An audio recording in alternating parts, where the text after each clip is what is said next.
Thank you.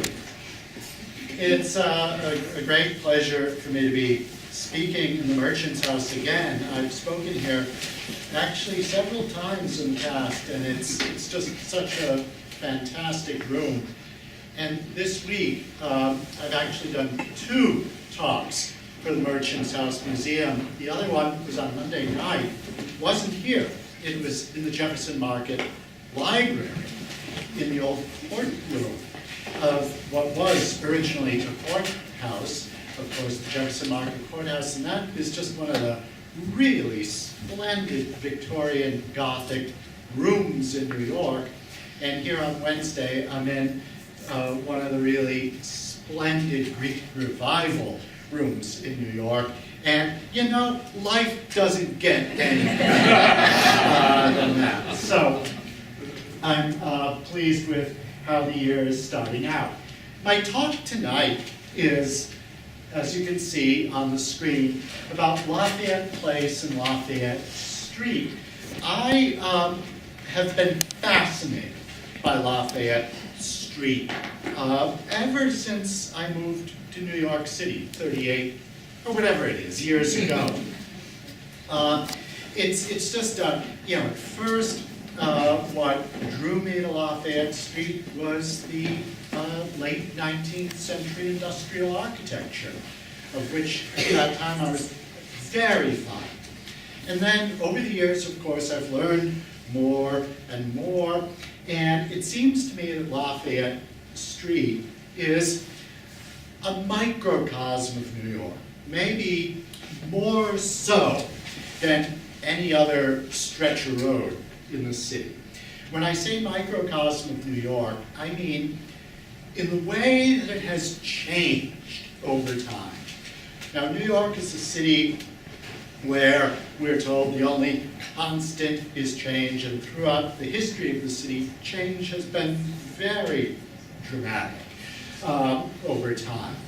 Lafayette Street, I think, by looking at it closely, we can see the ways in which a city like New York changes. The changes are seldom really straightforward. In fact, sometimes it's a little bit mind-twisting to try to really understand the changes and the nature of those changes. Now, I only have an hour. And I've used up some of that already. And Anthony used up some of that hour. I don't count. Okay, he doesn't count. Okay. So obviously, I'm not going to be able to go into the depth that I would like, that maybe you would like. I'm going to have to ignore some things that I didn't originally plan to ignore. For instance, there's a whole Italian history of Lafayette Street, involving major Italian institutions. The stretch of Lafayette Street was being really part of Little Italy, kind of a main street of the Italian-American community in the early 20th century. And being especially interested in Italian-American history, being Italian-American myself, I had planned to talk about that, but in the final sort of call of slides, I realized, nope, that's going to have to go. So you're not going to get that. That'll be next year, okay? Next January, I'll talk about that. And there are going to be a couple of other things that maybe you were thinking, surely he's going to talk about this, but I'm not going to. Because again, I only have an hour. But let's look at Lafayette Place and Lafayette Street. First of all, this is the celebrated Bernard Ratzer map of 1769, which shows the built-up portion of the city up till that time. I'm afraid I don't have a laser pointer. We didn't make prior arrangements for that, so periodically I'm going to have to go like this, okay? I hope you don't mind. I don't know if you can see this, especially in the back. I'm sure you can't read what's on the screen. But this is labeled as fresh water, the freshwater pond. also known as the Collect Pond.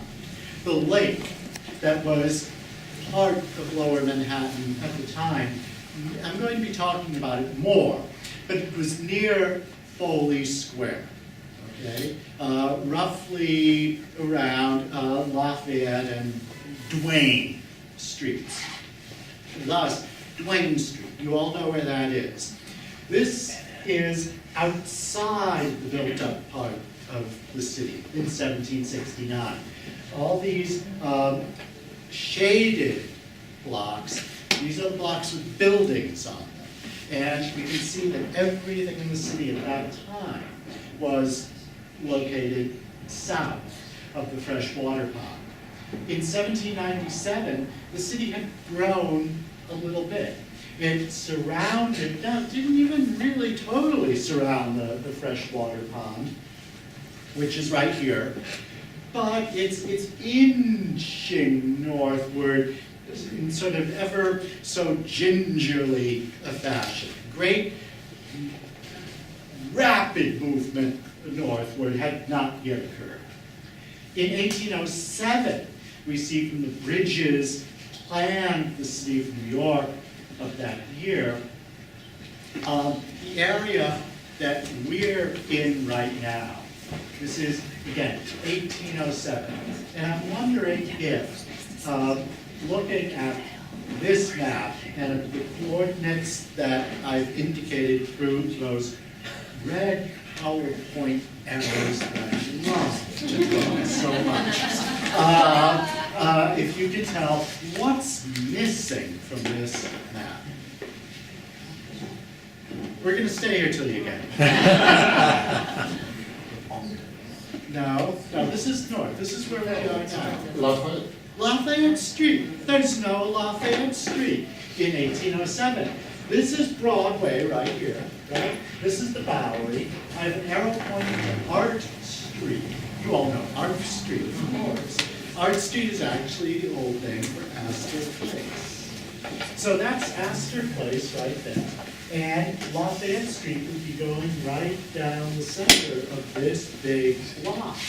Now in 1807, that block, it's not indicated on the map, but that block was home to this Vauxhall Gardens. This says Vauxhall Garden, singular, but actually in proper usage there was an S at the end of garden, Vauxhall Gardens. This area, basically from Astor Place to 4th Street, Bowery to Broadway, before Lafayette was cut through. That whole block had been farmed, actually a market garden that was purchased by the man who went around purchasing more New York than any other man of his time did. That man was John Jacob Astor, who I'm going to be saying a little bit more about in a moment. He bought the land. What he did, what Astor's sort of method of land acquisition was to buy land uptown, farmland, land that was not yet really ready to be developed. And he would buy it cheap and he'd hold on to it. And 10 years later, 20 years later, 30 years later, it would be, you know, Times Square. And by this means, he became the richest man in America.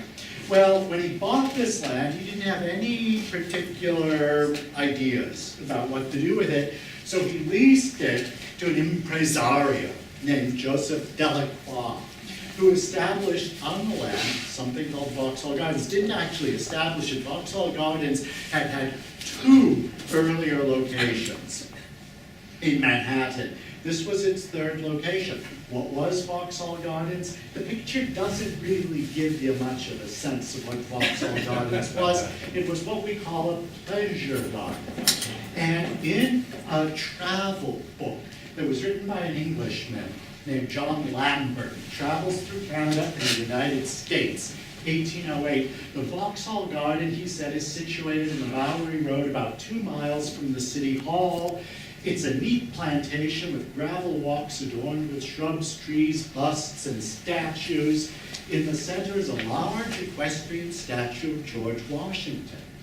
Light musical pieces, interludes, etc. are performed in a small theater situated in one corner of the gardens. The audience sit in what are called the pit and boxes in the open air. The orchestra is built among the trees, and a large apparatus is constructed for the display of fireworks. The theatrical corps of New York is chiefly engaged at Vauxhall during summer. In other words, you paid admission. It was like an amusement park.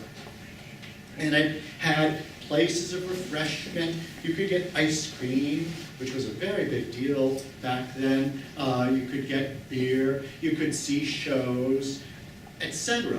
And, you know, courting couples went to Vauxhall Gardens. If you want a vivid description in literature, Gore Vidal's novel Burr has a scene that takes place in Vauxhall Gardens. And so you can get kind of a sense of what it was like. So it was a little bit on the outskirts of the city, and it was a place that people went to for a night out or a weekend day out. And it was a popular thing. Now, this is an 1840 map. And by 1840, Lafayette Place, and it was frequently at that time rendered La Space Fayette. Today we do it all one word. But Lafayette Place is on the map, and indeed Lafayette Place began to appear on maps in the year 1826. Because by then, New York was moving a little bit more rapidly uptown, and what that meant to John Jacob Astor was that this land might have other more fruitful uses than Vauxhall Gardens. So he worked out a new deal with the proprietors of Vauxhall Gardens, whereby its size was greatly diminished. You'll see that in a second. And on the rest of the land that had been Vauxhall Gardens, he created a street, a new street called Lafayette Place. Not Lafayette Street, but Lafayette Place. And it was rather short.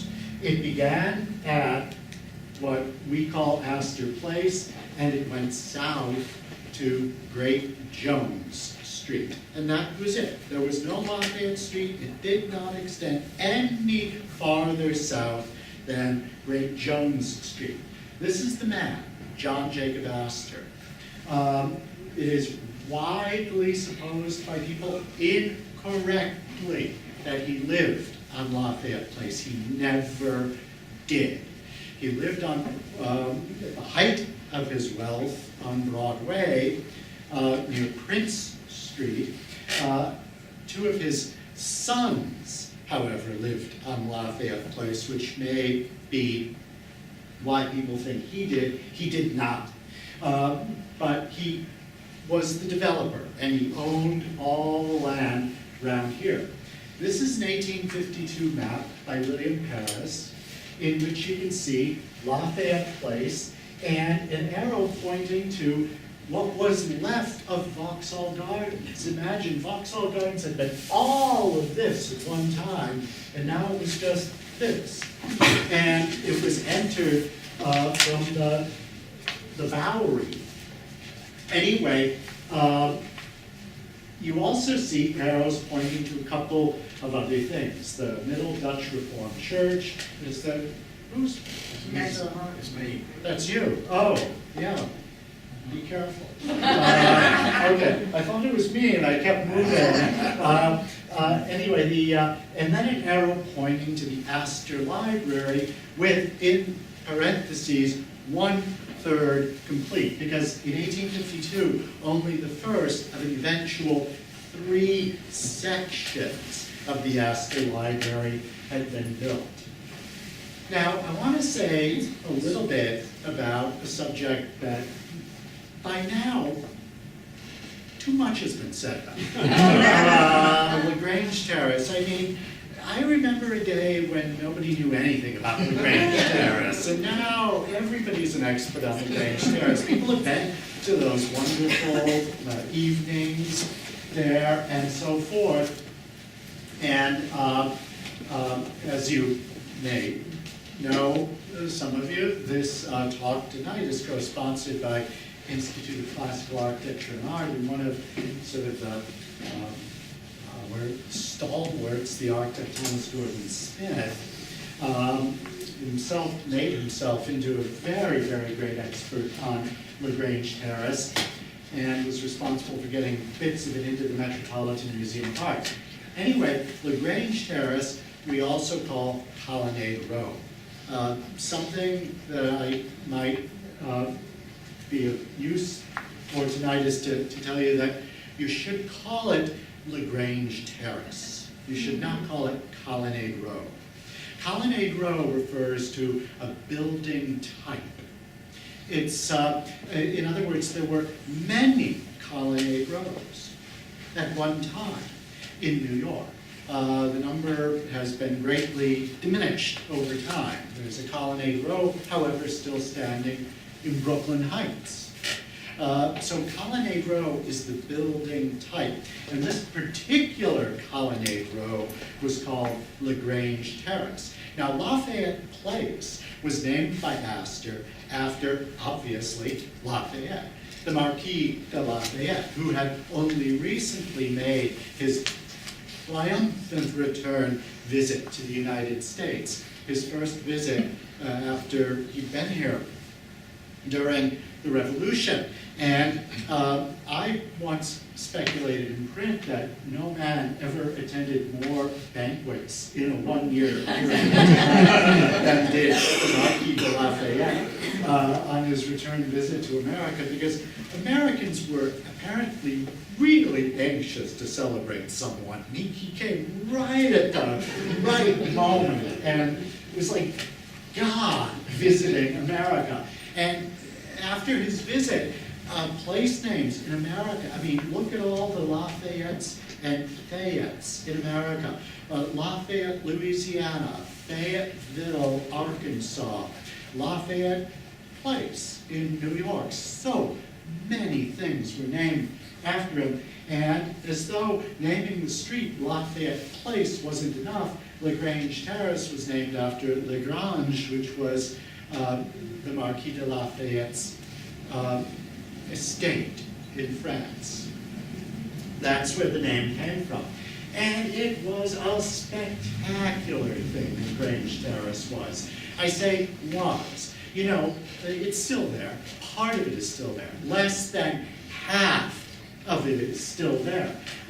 It was a row of houses, 9 houses originally, as I'm sure you all know. And they were screened by that majestic row of Corinthian columns that were as impressive a sight as there was in New York City in 1832-33 when these houses were built. In time, 5 of the 9 houses were demolished. And so the row, as I say today, is less than half what it was originally. And the row, this is it today.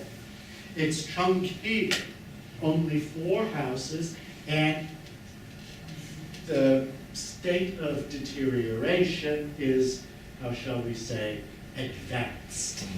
The columns are crumbling before our eyes, and it's a very sad thing to behold, although it has its own, it's very affecting, it's very poignant. You know, it makes us think, to ashes, you show return, and all of that. I mean, it's kind of powerful.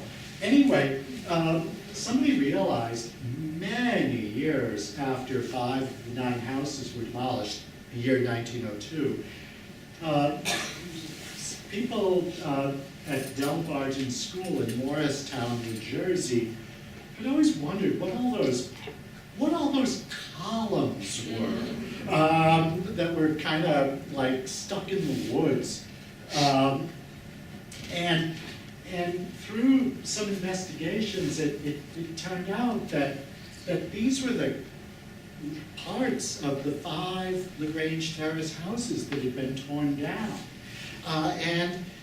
Once that was determined, one of the columns went to the Metropolitan Museum of Art. Again, through the efforts of the architect Thomas Gordon Smith and the curator of the American wing, Morrison Heckscher, this column and some other bits of LaGrange Terrace have been installed right in the Engelhard Court of the American wing, only in 2010. So if you're thinking, oh, I don't remember that in the Met, it's pretty recent.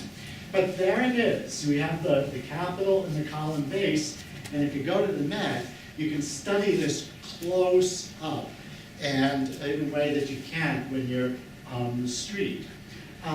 This is one of the remaining houses, and it was the home of Franklin Delano, who was the great uncle of FDR, and of his wife, Laura Astor, who was a daughter of William Backhouse Astor. So the Delanos and Astors were related. But look at the doorway, the stoop and the doorway of the house. And in this drawing from the Historic American Building Survey, you can see what it looked like originally. You can see it even better in this photograph, which I love, of 41 Lafayette Place, which is now 4028 Lafayette Street. We'll get there. Which shows just how beautiful those entrances originally were. Unfortunately, all of that splendid Greek Revival detail has been removed. And you remember Anthony telling you in his introduction that what's great about the Merchant's House is how intact it is. It really is, and that is so rare. But the great thing about this photo, in addition to showing how wonderful the doorway treatment was, is that if you look to the left, you see that there's a demolition. There's an empty lot. And in fact, yeah, that was right, this photograph was taken at the time of the demolition. Here's another photo which shows the empty lot next to LaGrange Terrace. Now, you'd think that somebody would go to the bother of demolishing 5 of the 9 houses. It would be because they had something they wanted to build. But a curious thing in the annals of New York real estate is that often things get torn down and nothing gets built for years on the site. You know, very historic row of houses on Washington Square South was demolished in the 1940s. It would be almost 25 years went by and nothing was built on the site. It was just an empty lot. NYU put tennis courts there. And here, this site, the houses were demolished in 1902, and nothing was built there until 1917. So there was a wall plastered with advertisements. By the way, Christy McDonald in Spring Maid. Man, I'd love to see that. It ran from 1910 to 1913. It was the sensation of Broadway at the time, the New Amsterdam Theater. But anyway, what a sorry sight that was. And we can see it in the real estate maps, the fire insurance maps that were put out by the great Sanborn Map Company of New York. There's the great empty lot in this map from 1904. Here's the map from 1911. And this is a Bromley map. Bromley was based in Philadelphia. They too made these fire insurance maps right here, you have the empty lot, and there are the 4 remaining houses. And then this is the Bromley map from 1916. And there's an empty lot, or an open space, that's what we should call it. But it's labeled, no building on the site, but it's labeled Milrose Athletic Association. Who here knows about the Milrose games? Oh, okay. I went to them for years. Oh, okay. So Valerie put out one. Yeah. We want to make them all every second. Right, yeah, exactly. They used to be at Madison Square Garden. They're now in the Washington Heights Armory, I think. But anyway, what they were, Milrose Athletic Association was sort of a sporting club that was founded among and for employees of the John Wanamaker department store. And that, of course, gives us a clue as to who tore down these houses and why. It was John Wanamaker, the store, which was only a block away. Where Kmart is, that building was John Wanamaker. They needed space, nearby space, for a warehouse and garage.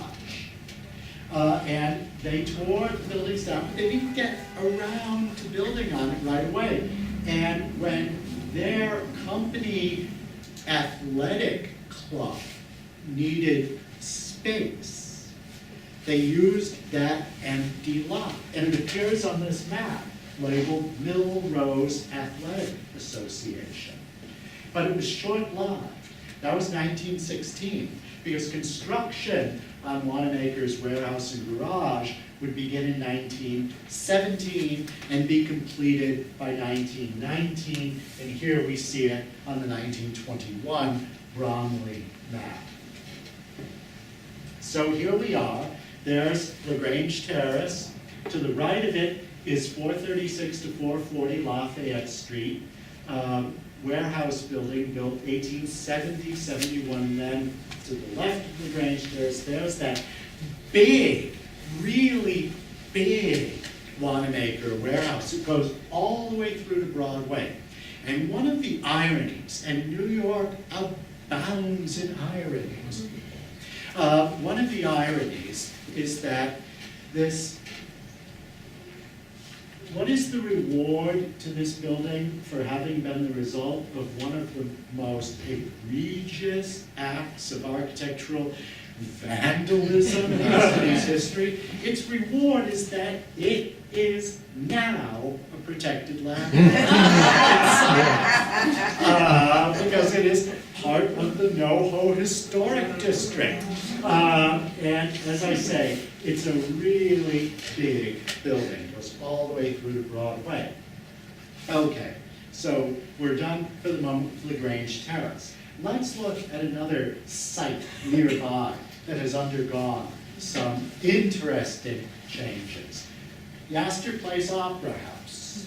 This was located right where Starbucks and Astor Place. You all know the Astor Place Starbucks, everybody? Well, that building, which if you're of my vintage, you might call it the District 65 building. That's what everyone in New York called it when I moved here. But we'll see that building in a moment. Astor Place Opera House was there, and when you think Astor Place Opera House, what do you think? Riot. Not draft riots. Opera riots. Yeah, the opera riots, the Shakespeare riots, right, close. Yeah, and I'm not going to talk about the riots, but it kind of, the building, which was a splendid opera house, designed by Isaiah Rogers, one of the great architects in America in his time, opened in 1847, but it had a short life as an opera house. We'll get to that in a minute. Right across 8th Street was the former Murray Street Presbyterian Church.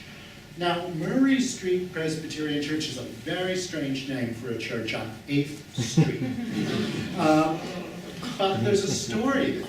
The church was built in 1803 on Murray Street, and it was designed by the great John McComb Jr.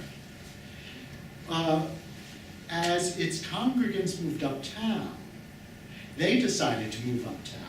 Now, most of the time when a church decides to move uptown, they leave their building, and they build a new building, or they move into a new building. Murray Street Presbyterian Church decided to bring their building with them. And it wasn't like a house moving. It wasn't like the whole building was lifted up and marched uptown. That would not have been feasible. They actually dismantled the building, stone by stone. And they carted it all up to 8th Street and reassembled it. So, kind of an unusual thing. And then, 10 years later, they sold it to a Roman Catholic congregation, St. Anne's. Do you know the old St. Anne's Church on 12th Street, which is now like that Facade in front of the NYU dorm? Do you know the one I'm talking about? That is where, this is the earlier home of that congregation. So this was, and you can't really tell it from this picture, but it was pretty much right on axis with Lafayette Place. So if you were standing on Lafayette Place looking north, today you see Kmart, right? And whereas back in the day, you saw a beautiful church. It was much nicer. Okay, now, this is Astor Place Opera House, but it doesn't say Astor Place Opera House, it says Clinton Hall, because that was the name that was used by something called the Mercantile Library, a private subscription library that actually, in the late 19th century, was the largest circulating library in the United States. They were located downtown on Beekman and Nassau. They'd been founded in 1820, so they were a venerable New York institution, and they, like everyone else, wanted to move uptown. When they did, they bought the old Astor Place Opera House and re-outfitted it as a library. And for many years, Mercantile Library was in the Opera House. Meanwhile, the Catholics sold St. Anne's Church, the former Murray Street Presbyterian Church. They sold it to, originally, A.T. Stewart, and then it became a theater. One theater owner decided to do a little remodeling, and he never succeeded in making it not look like a church, but he did succeed in making it look completely different from how it had earlier looked. This is it. This is the old St. Anne's Church. And if you look in this photo right here, I don't know how well you can see it. It's not a great photo. There's a statue of a man whose arm is in a really unfortunate position. He seems to be giving, some people say he looks like he's hailing a cab. Other people say he looks like he's giving the Nazi salute. Anyway, you may recognize the statue. It's Samuel Cox, the statue that is now in Tompkins Square. But it was originally right in the intersection of, right in front of the church on 8th Street on the axis of Lafayette Street. So you had this building and that statue kind of defining that intersection, which is now defined by pretty much nothing. And here, side by side, the old church and the remodeled church. And if you look carefully, you see, that all the window openings are in the same place. Even the rusticated window surrounds are still in place in the remodeled building. And the remodeled building stood until the turn of the 20th century, when it was demolished for the gigantic John Wanamaker building that Kmart is now in. And so here you have the Wanamaker warehouse, and here you have what is indicated on this Bromley map as Alexander Hamilton Hall. The Astor Place Opera House, home to the Mercantile Library, was torn down by the Mercantile Library that wanted to build a bigger building on the site that would house the library plus rental space that would provide income for the library. And so the building that is there today was built in 1891, and it was still known as the Mercantile Library building. The Mercantile Library was in the top 2 stories of the building, and the rest of it was rented out, including rented to a business school called the Alexander Hamilton Institute.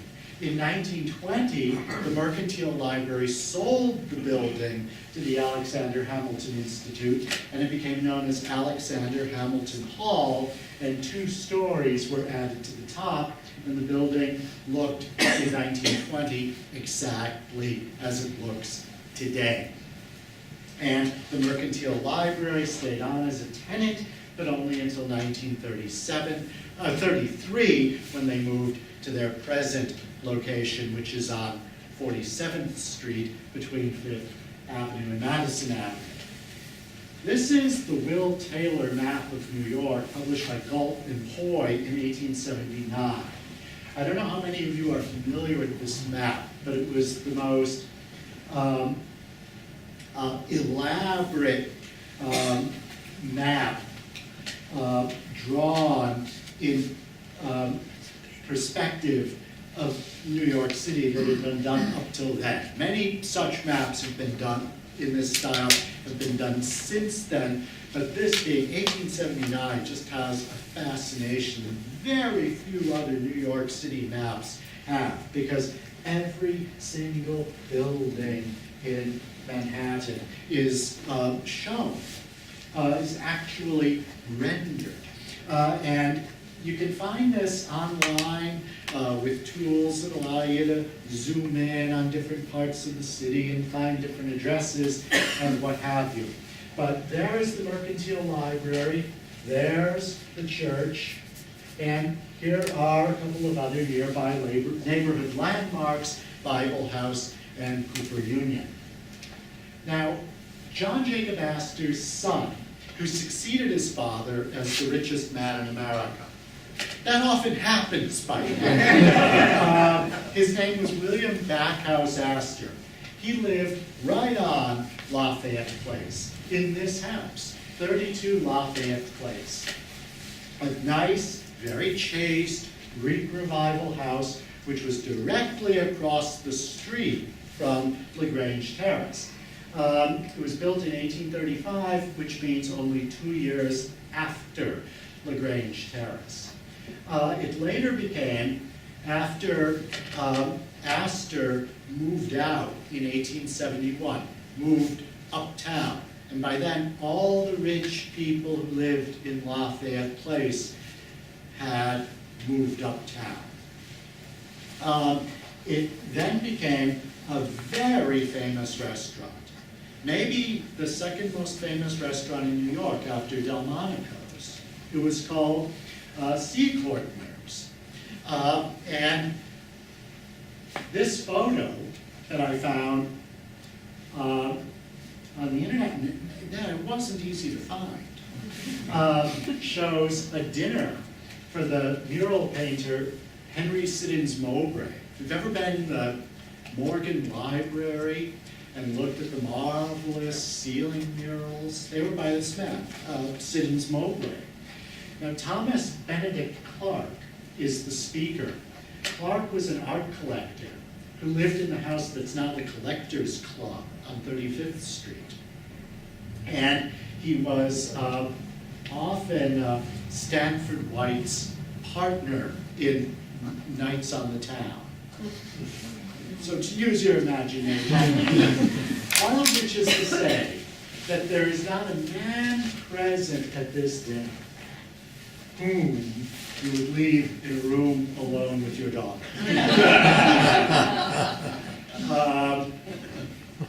This is what's on the site of William Backhouse Astor's house now, the loft building at 419 to 421 Lafayette.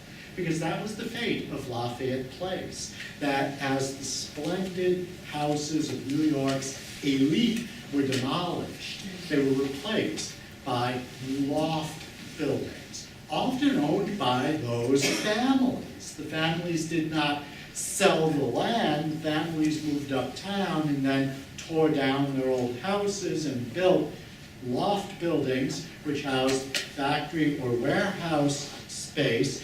And this was, where the family income came from, right? Now, next door to William Backhouse Astor's house was built the Astor Library, which was the great benefaction, $400,000 benefaction of John Jacob Astor upon his death.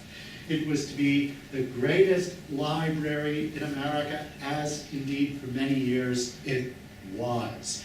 Privately owned, but open to the public, or that portion of the public that could use it between 9 and 5, Monday to Saturday, which was about 10 people.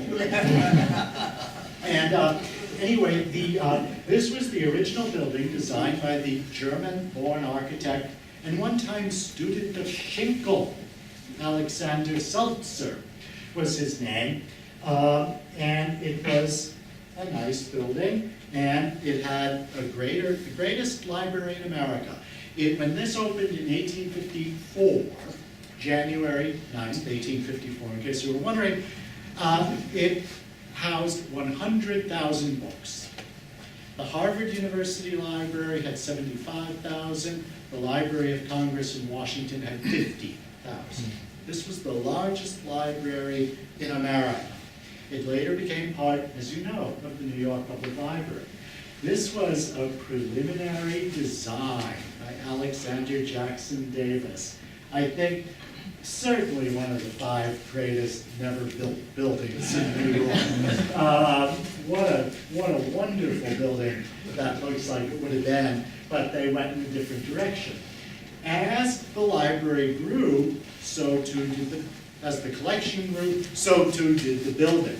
And in 1856, William Backhouse Astor, Dad was dead, so William was in charge, put up the money to double the size of the library by building a new wing to the north, designed by Griffith Thomas, who had, by the way, the largest architectural office in the United States at the time. And what's notable is that given what a major architect Griffith Thomas was in 1856, that in doubling the size of the library, what did he do? He absolutely replicated the part that was already there. This is it. This is the Astor Library times 2. And it's a perfect match. What architect alive today would do that? Would Norman Foster do that? Would Danielle Libeskind do that? Okay. Now the style was a German style that we call the German Romanesque, which we call Rundbogenstil. And it was the style of many of the civic buildings in Munich, such as those designed by the great German architect Friedrich von Gartner, like the Staatsbibliothek or State Library. So you look at this building in Munich, and it's easy to see the Astor Library. And whoa, another wing was added in 1879-81. Again, a well-known architect, Thomas Stent, and what did he do? He matched what was there perfectly. It is almost unimaginable to us that this building was built in 3 stages over 32 years. And yet, look at it. I mean, nothing really ever stayed put on Lafayette Street. But one thing you'll notice about, for all the changes that have taken place, here's one thing that hasn't changed. In the 1852 map, you see William Backhouse Astor's carriage driveway, which went to this point well behind his house where his carriage house and stable was located.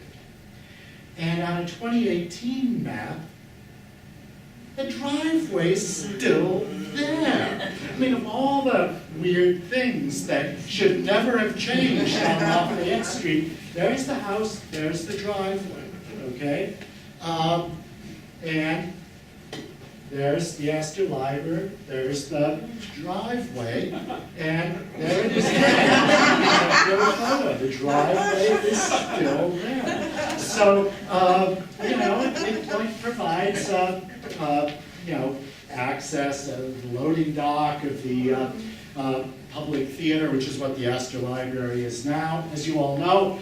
But it's interesting to find spaces like that that have somehow remained.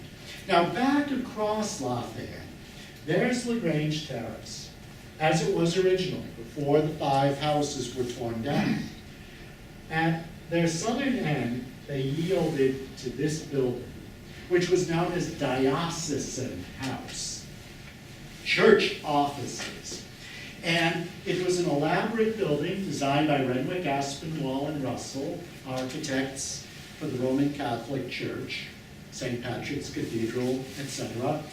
And it was done in a Gothic style, as befits something called Diocesan House, right? But originally, if you look at this picture, and it is impossible to find a photo of what Diocesan House looked like.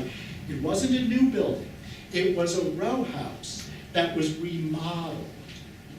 And the best we can do is this photo of LaGrange Terrace, which is a bad photo, very hazy. But there's the house with its Greek Revival lintels. There's the house, and it was a pretty had what looks like it was probably a nice iron balcony, but it was a nice house, but simple, and it was made to look like this, okay? Then, later on, in 1958, Wexler and Chimenti, who, I mean, Wexler and Chimenti went, is anyone here related to Wexler? Seriously. Because, I mean, they went on a one firm reign of terror through New York. You would not believe what Wexler and Chimenti did. If you ever see anything you're wondering, my God, what are they thinking? There's like a 50% chance it was designed by Wexler and Chimenti.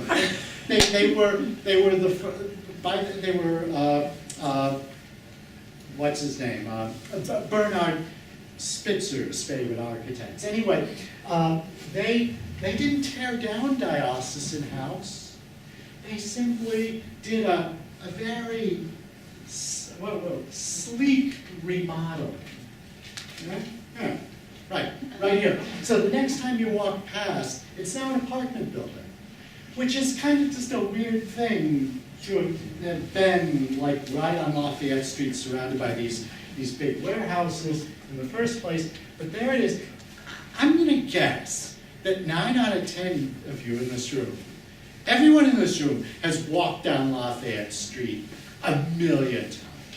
But I'm going to guess that 9 out of 10 of you have never even noticed this. Like you just walked past it without it registering.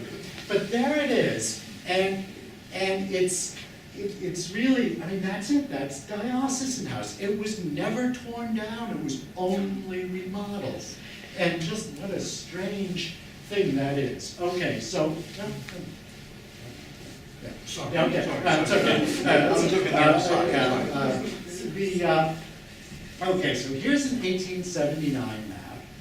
And I've indicated Astor Library, 2/3 complete, and I have an arrow pointing to something called Middle Dutch Reformed Church, which is right on this corner.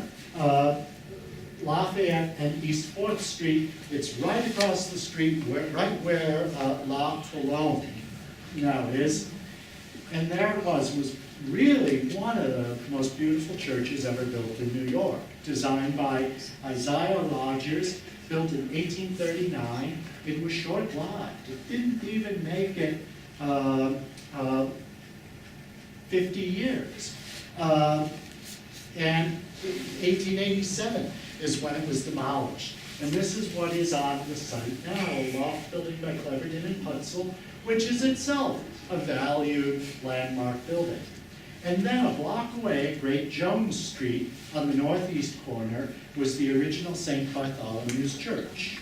You know St. Bart's on Park Avenue? This was an earlier home of that congregation. Built in 1835, they remained in the church until 1872. This famous photo of Lafayette Place, which makes it look so elegant with the carriages and the iron fence. This iron fence belongs to St. Bartholomew's. That's St. Bartholomew's right there. It had that gorgeous Greek Revival iron fence in front of it. That's that corner. And this is the corner today. They should have at least kept the fence. Everything was torn down, and supposedly this wall of this building right here was a wall of St. Bartholomew's Church. But I've never really researched that thoroughly. Nonetheless, there you have it. Right across Great Jones Street from that site. This is neither here nor there. I just love this photo of Jones Diner.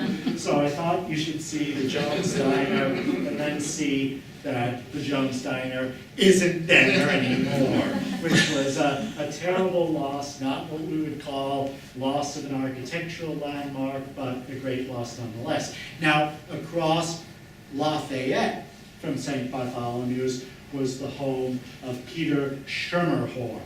New Yorkers like to say Skirmerhorn. The family pronounced the name Schermerhorn. In fact, Louis Auchincloss told me once that in the 19th century, upper-class New Yorkers frequently slurred their words, kind of the way he did. And he said that this name would have sounded like the way it was pronounced by upper-class New Yorkers themselves. It would have sounded something, they would have pronounced it as one syllable. It would have been schmorn. is how he told me, you would have heard the name pronounced. So this is the Peter Schmorn house. And as you know from that name, everybody in this room knows that's one of the real $100 names in New York history, right? One of the top families with Dutch antecedents and all of that. So they lived in this neighborhood back when everyone like that did live in this neighborhood. But what Peter Schmorn did was, after a while, decided to move uptown, tore down his house, replaced it with what is known as the Schermerhorn building, a loft building, but a particularly handsome loft building designed by an architect whom the Schermerhorn and Astor families frequently employ, Henry J. Hardenberg, who also designed the Dakota. And there is splendid terracotta detail on this building. This is a great image of Lafayette Place, where you see LaGrange Terrace, Diocesan House, Astor Library, and so on, which is dated 1886 to 91. So Astor Place Opera House is still there. And you see the carriages going down the street. You get a good sense of the scale of the street. It really was quite beautiful. This is long after its heyday. Now this image was made by the New York Underground Railway Company. And you might think to yourself, who were they? And they were one of the many companies before the Interborough Rapid Transit Company that made proposals for an underground railway or subway in New York. And they had the idea of running it under Lafayette. They weren't the only ones who would have that idea. And we'll get back to that in a second. But before we do, right at our corner here is one of my favorite buildings in New York, top 5, in my view. The Divinity Press building by Babcock and Willard, housing the renowned printer that did the highest quality printing in New York and America in the late 19th and early 20th centuries.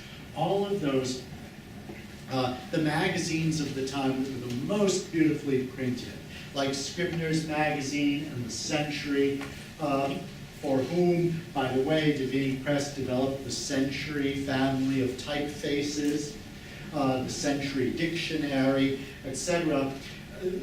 These were all done by that great press that also was housed in a beautiful building. If you go to the Library of Congress in Washington, D.C., the second floor corridors have 56 printer's marks worked into the decoration. And if you look carefully, you'll see the printer's mark of Divinity Press. It's right next to Charles Scribner's Sons. But anyway, this is the original Divinity Press building of 1885-86. You see that it was built at a time when there were, near it, this was, the big loft buildings would follow in its wake. Here are row houses, here are row houses, and there, right on the corner, having replaced several row houses that were demolished to make way for it, the Divinity Press building. In 1892, several more of those row houses that we just saw in the last picture were demolished, and Divinity Press was extended eastward, though not as far as the Merchant's house. And this is the extension, and this is a beautiful bit of terracotta ornamentation. This is one of the nicest pieces of terracotta in the entire city. Now, in this map from 1850, this is, follow my hand closely. There's Lafayette Place, Astor Place to Great Jones. And then it just stops. It dead ends at Great Jones. So it was just a short street, an enclave, we like to say. And it opened in 1826, but it ends at Great Jones. And here, if you look at the top of the map, you see there's Lafayette Place ending at Great Jones. But look, down here, there's another street. A street, the name of which is not familiar to most of you. It's called Elm Street. E-L-M, like the tree, Elm Street. And it went from Lower Manhattan, from Worth Street, northward to Bleecker. It stopped at Bleecker. And then in between Great Jones and Bleecker, there is no street. At a certain point, as the city was growing, the city of New York looked at the map. I don't know who exactly looked at the map, but somebody important looked at the map and said, you know what? We could solve a lot of traffic problems if we just connected Lafayette Place and Elm Street. It should be fairly easy to do. I mean, we're not talking like Robert Moses here, which is tear down like 20, 25 buildings, that's all. I mean, and voila, like traffic will just be like sailing through the city. And guess what? That's what was done. If you look here, you see there's Lafayette Street, as it is now called, in 1911. It also says Elm Street. All the maps, for years and years, the maps would say Lafayette Street, and then in parentheses, it would say Elm Street. Because people back then, just as today, stick with old names. I mean, how many of you have ever used the Robert F. Kennedy Bridge? Anyone? Okay, so we stick with old names for things. They did back then too, but it got cut through. And to give a little bit more detail on what was involved and when, let's look at another of the great buildings of New York, the Puck Building. Now, the Puck Building is a building that is very famous for a lot of reasons, housed a famous magazine. It's a great building, architecturally, wonderful building, but it's also notable because it's so incredibly visible. A little bit less so now that that big thing is being built right across the street from the 300 Lafayette, but when you come up from the subway at Broadway Lafayette or Bleecker Street, and you look at the Puck Building just looms over everything in a way that few buildings in New York do. And your first thought is, wow, the architect had this great site, this incredibly visible site, and he designed this powerful building to go on that site, knowing that it would be so visible. Well, not at all. When the Puck Building was built, it wasn't out in the open like it is. It was hemmed in. It wasn't a particularly visible building at all. In this 1891 map, we see the outline of the original Puck Building, which was 1885 to 86. And it's right on the corner of Houston and Mulberry. It does not go all the way to Lafayette, because there is no Lafayette. Instead, it goes about half block between Mulberry and Broadway, and there are a bunch of other buildings. So there was the facade that we're used to seeing, the one that is so open and so visible as the Lafayette Street facade of the building. There is no Lafayette Street facade of the building in 1886. Now, the building was extended to the south, all the way to Jersey Street in 1892-93. Still, no Lafayette Street. It's a big building, a nice building, but no Lafayette Street. But in 1899,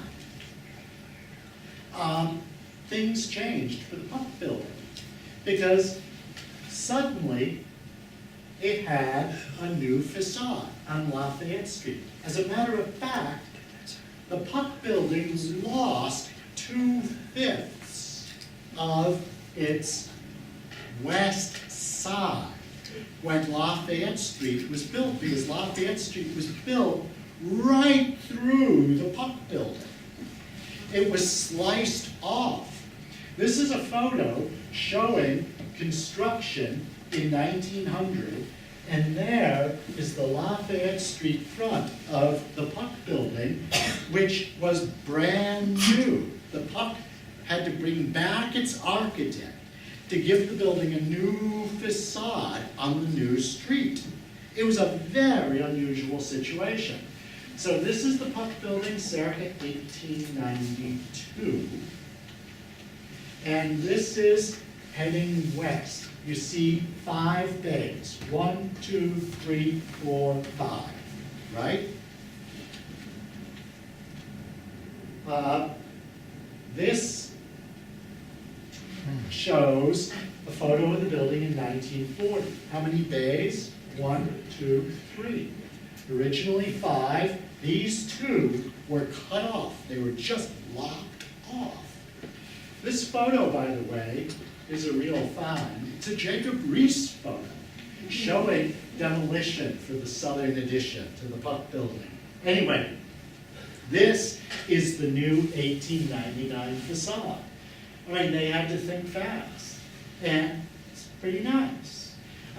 So next time you come up from the subway and that's staring you right in the face, think about this. There's a Puck cover from, I forget the year, 1902. Puck was published between 1871 and 1918. It was legendary for its illustrations and is one of the first magazines to employ color lithography or chromolithography. Now this is not Lafayette Street being cut through because God wasn't done with Lafayette Street. It was enough that it be cut through and all the buildings be torn down and 2/5 of the Puck building be sheared off. That was all well and fine, but somehow or other we've got to punish these people even more. So let's build the subway right under Lafayette Street.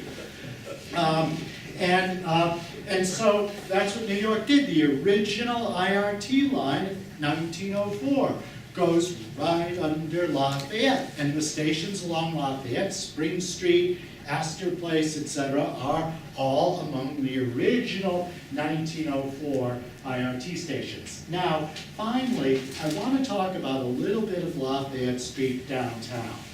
This is a photo from the Wailikia organization. How many of you remember the show Manahata, which was at the Museum of the City of New York? They now have a website, Eric Sanderson, a great man, and they all about the natural history of New York City and recreations of what it must have looked like. This is what Manhattan looked like at one time. Trees, lots of trees, lots of trees. And this is the corner of Lafayette and Duane. It was rather different back in, The big one. back then. But what you see is a body of water. What is that? The collect pond. Exactly. It was a natural body of water. This is a famous 1798 print by Archibald Robertson.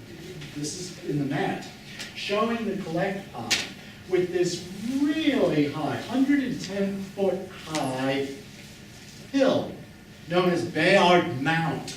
110 feet is about the height of a 10-story building, okay? And it was a kind of a dramatic setting, but it was right on the edge of the city. And this body of water was intensively used by the people of the city. It was used for swimming, bathing, and boating, and it was used for drinking water, and eventually it was surrounded by industry. Slaughterhouses and tanneries that discharged their waste into the collect pond to such a degree that it became a tremendous public health hazard. Even before certain things weren't quite adequately understood about public health, everybody kind of realized this can't be good. So what did the city do? As you all New York buffs that you are know, the city drained it and they filled it. They filled it in part by taking down those big hills like Bayard Mount and putting them into the pit where the water, and they drained it via a drainage canal along the line of what? Canal Street, yes. And they also drained the marshy lands to the west at the same time. Now, so the collect pond was no more. The fill was badly done, and as a result, buildings began to sink, which is a bad thing. And not only did buildings begin to sink, but all of the waste, the tanneries and stuff, it's like when they put the fill in, they kind of like put this cap, like a stopper, like a cork, on this sort of miasma that was like so incredibly foul smelling, you can't imagine it. And as the buildings began to sink, sort of fissures in the earth opened up, and like this primordial stench began to rise on the ground and permeate the atmosphere to such an extent that people were like fainting, okay? And like people abandoned their houses. And it became a slum known as 5 Points. But on that land was built the New York City prison, the halls of justice and house of correction that was known as the Tombs. And this is the Tombs, done in Egyptian style by the architect John Haviland, opened in 1838. That was on Lafayette Street. It faced Center Street, but it went back to Lafayette Street. Charles Dickens, when he stayed in New York to write American Notes, stayed at the Carlton House Hotel on Broadway and Leonard, which was only 2 blocks from the Tombs, which he visited and wrote up in such a way as to make Englishmen feel that their prisons were so much nicer than ours. Now, the Tombs had to be demolished. Why? Because it was sinking. and in fact, it was torn down and replaced by a new city prison designed by Frederick Clark Withers. And it was one of the great buildings of New York, Withers' city prison, Tombs number 2. I think I have like 100 photos of it. I'll go through them very quickly. But as you can see, it was a great Victorian pile of a building, beautiful stonework, and it was right across the street, right across Franklin Street from the Criminal Courts building. So there was a bridge connecting the prison to the courts so that prisoners could be brought to their hearings and whatever. And it was known right over Franklin Street, and it was known as the Bridge of Sighs. And it was actually like a site of New York. Detroit Publishing Company made postcards for the tourist trade. And they had one of the Bridge of Sighs, because you could stand there and maybe like see prisoners, being led to their fate. But the Criminal Courts building was also a really beautiful building, designed by Tom and Wilson in 1903. So this courthouse and prison complex near the southern end of Lafayette Street, near the old Collect Pond, was a beautiful ensemble of buildings. But in New York, we are never satisfied with mere beauty. We have to somehow always mess with it. And the criminal courts was replaced by the civil courthouse designed by William Lescaz and Matthew Del Gaudio in 1960. And I guess, if you're really into sort of bad mid-century modern, and a lot of people are, then it's a wonderful building.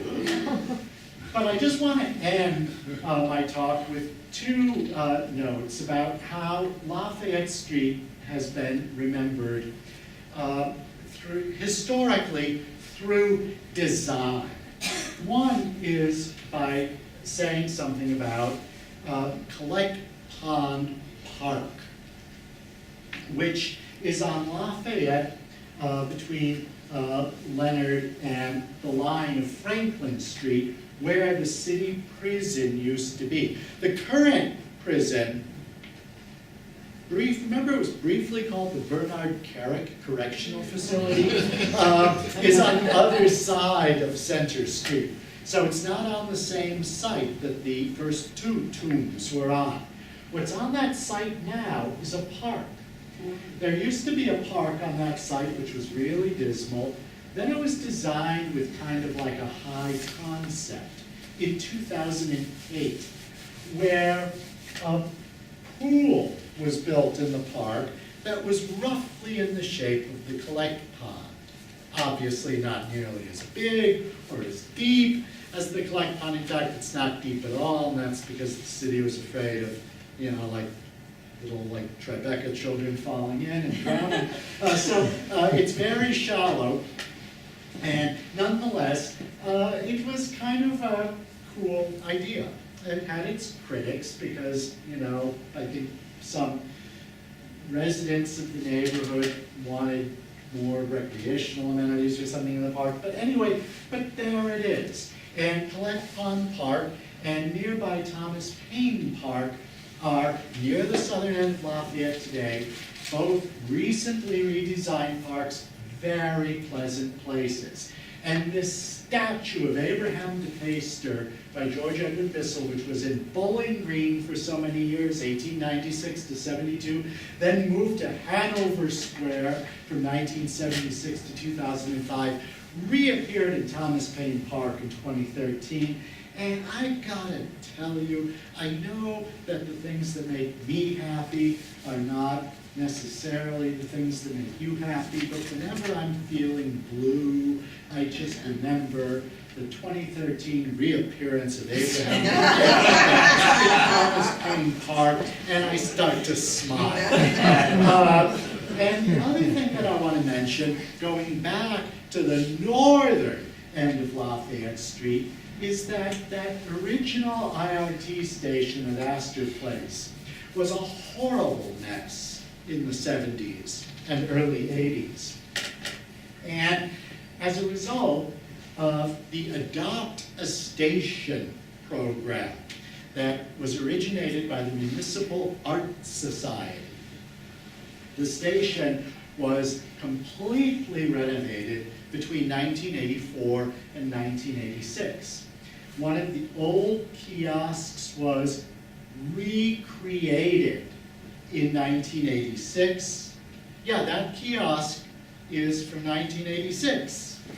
And inside was restored with some new graphics added, but the beaver plaques from the Groupie Faience Company were beautifully restored, as were other elements of the inside of that station, making the inside of that station into many people's favorite subway station. It might be mine.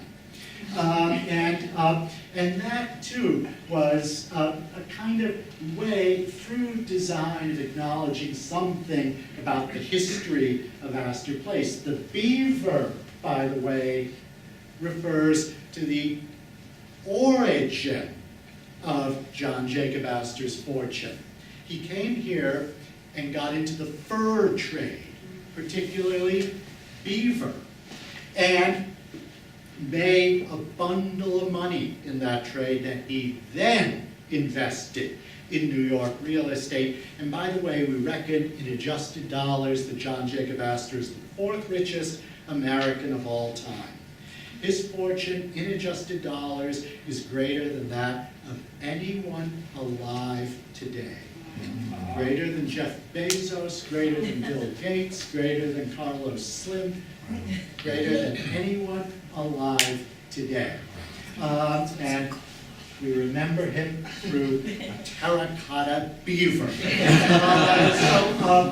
And through it all, the merchant's house somehow remains standing, which is a miraculous thing. It has borne witness to all the changes that have come over Lafayette Place and Lafayette Street. It has survived the cutting through of Elm Street. It has survived the building of the IRT, which was, by the way, only a few feet away.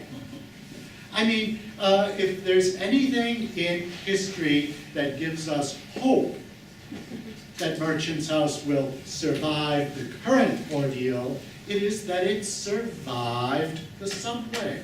Because the vibrations from that work must have been pretty intense in this house. And it has not only stayed standing, but it has remained, as Anthony told you, almost perfectly intact all that time, testifying to the early days of Lafayette Place as the most exclusive enclave in New York City. And on that note, the Merchant's House, I'm going to stop. Thank you.